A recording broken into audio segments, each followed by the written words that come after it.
2024 taught me that being a small artist is a rewarding yet incredibly discouraging game of patience. I'm not usually one to have these New Year's resolutions or say, oh, this new year is going to bring something new to me, but I got a good feeling about next year, and here's why. Something that I've lacked throughout my entire creative journey is just a locked down grind of systems, discipline, growth, habit tracking. I feel like I've built a very good foundation this year, not only in Instagram, TikTok, and now YouTube, but also growth when it comes to skill at my craft. I've done my research. Let's go through a bunch of different proven methods and systems so you can start your year off on the right foot. I'll be doing it too. Doesn't matter about your following, your budget, you just need the right game plan. Let's talk about it.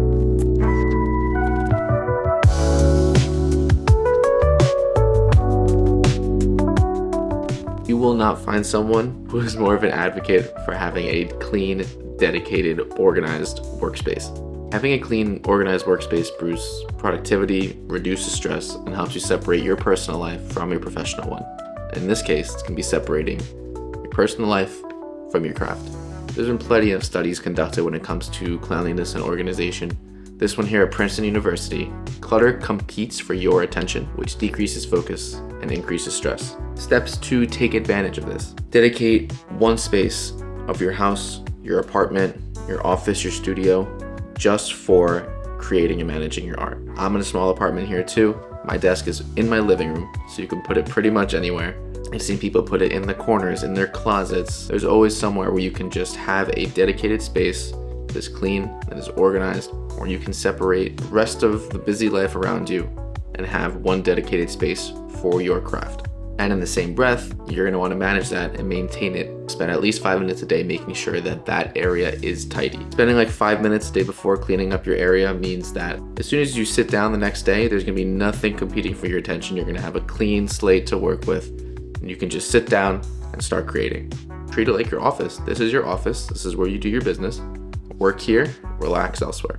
Even if my living room is right here, I relax right here in my living room, but I have this desk right here. So it doesn't matter the proximity, it doesn't matter how small your apartment is, as long as you have a dedicated area, that's all you need. A clear desk is a clear mind. You're gonna wanna have a place where you can jot down your notes.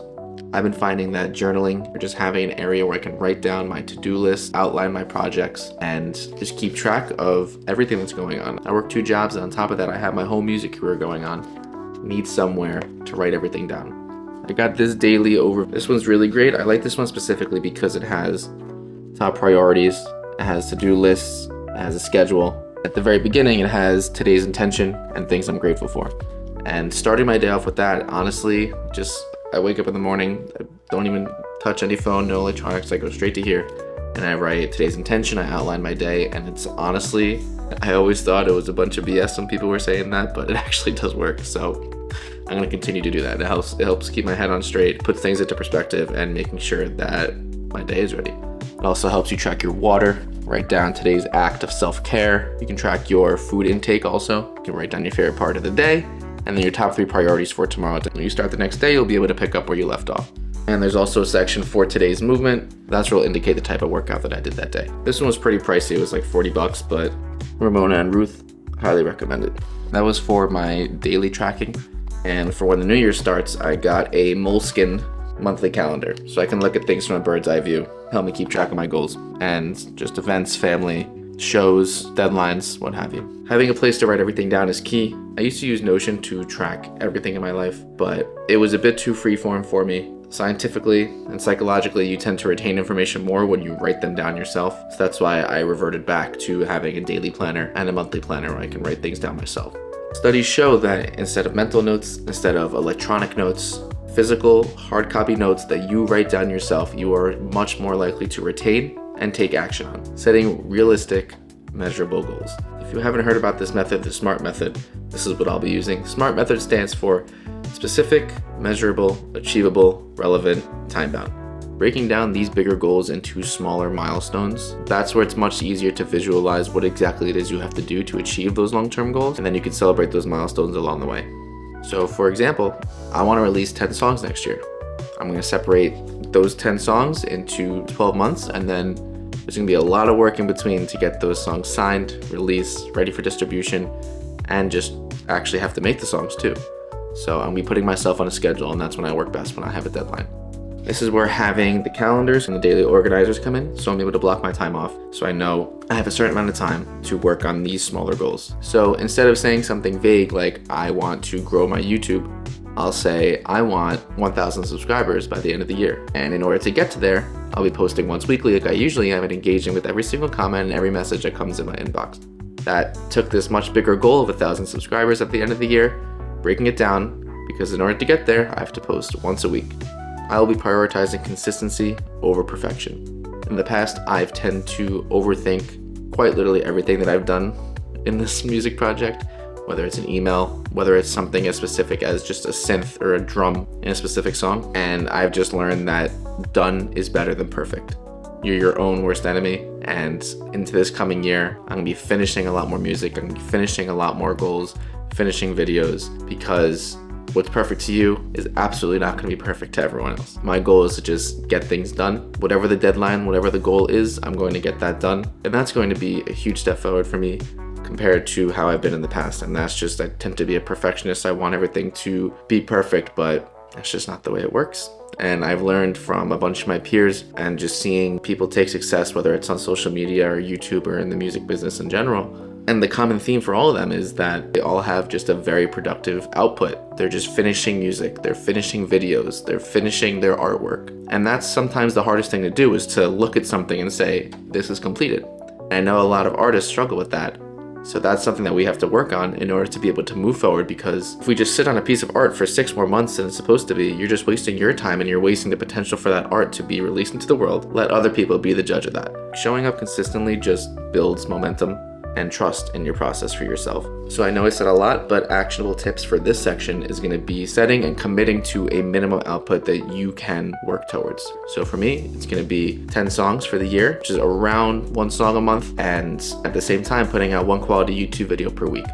So breaking down the much larger goal, 10 songs this year, I'm breaking this down into 3 hours of music production daily, while also creating, editing, and posting 1 quality YouTube video per week every Wednesday like I have been. I'm going to be focusing on just creating regularly, showing up every day, instead of obsessing and overthinking, trying to get the perfect result that will just never happen. The next section is going to be building a strong content and release strategy. This is how you're going to get your art in front of new audiences. So how do we get there? In order to get there, we got to be creating, releasing, and promoting consistently. I'm planning out this next year. I'm going to go through and I'm going to plan out the big events, whether it's an EP release, whether it's an album, whether it's big shows, and I'll be sure to, before, during, and after, showcasing every possible bit that I can on social media to my audience. Instead of trying to create, I'm going to be more documenting my process and showing what it is that goes on behind the scenes for everything that I do. I'll be planning these weeks, months in advance, so when these big events come around, these big releases, these big shows come around, I'll have everything ready to go. A jack of all trades is a master of none, but oftentimes better than a master of one. We want to invest in our art like a business. I made a video about artists starting up an LLC, and in order to be rewarded like a business and grow like a business, you got to treat it like a business. You are the owner of this business and the owner of this product. The only person who can really move the needle forward for you is you. This is something I realized recently, that you can only really control what you can control, and everything else, whether it's industry trends, algorithms, you're upset your TikTok isn't blowing up, that's out of your control. Things that you can control are your output. And if you're listening to this video, you're like probably someone like me. Now when it comes to my niche, which is music production and performing as a DJ, obviously we want to be making money, but money isn't the reason why we're in this. We're in this to chase our passion. Yeah, down the road we're going to want to be making a lot of money. Success for me is being able to live a moderate lifestyle, doing what it is that I love to do, and that's making and performing music. But right now, you got to be able to see your income from shows, from merch drops, from royalties. I don't know why I said royalties. And be able to invest that money back into your business. So for example, I played a show recently. Once I got that check, I went and I got this camera. You got to be able to reinvest your money into areas of your business that you know are good investments that will pay off down the road. So now that I have this camera, I don't really have to spend money on photographers and videographers, because now I have this nice camera. It's all about being able to identify aspects of your business that you clearly need help with and being able to reinvest that money back into your business. invest in reliable equipment, invest in better software, or if you feel the need to, you can invest in advertisements and professional marketing. And next year, and most importantly, what I want to be building is an engaging community. Community is above all right now. And how do we do this? Replying every comment, every DM, even just a quick emoji goes a long way to a fan. Engaging with your audience, such as asking them for input on a track that you're working on, asking them for input on your projects, asking polls, doing Q&As, live streams, workshops, small free events in your local area to bring your followers closer. It is not about the thousands of fans or a number on social media. I'd rather have 100 people who actually care about what I'm doing than a million random followers on social media who don't care about me at all. I'd rather have 100 diehards over that 1 million random people any day of the week. It's all about those people who will show up for you. I'd rather have those 100 people there, 100%. Now, last but certainly not least, we're gonna be prioritizing our health and our breaks. Burnout is real. I've been there. We've all been there. If you're watching this video, you've definitely been there. This grind culture is just not the way to go, in my opinion. We gotta be taking scheduled rest days with no pressure to create. I would do your best to not follow those social media pages or YouTube channels that promote this unobtainable grind culture. Don't feel that just because you're not working towards your goals every single second of every single day, don't let that make you feel like you're not working towards your goals. If you're not resting properly, if you're not taking care of your body, you're not gonna have the ability to do this in a very long time because you didn't take care of yourself at the beginning.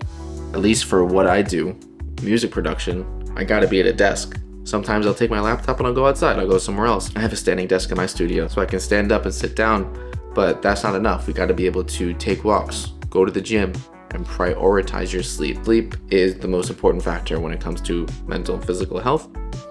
Make sure you're getting your sleep.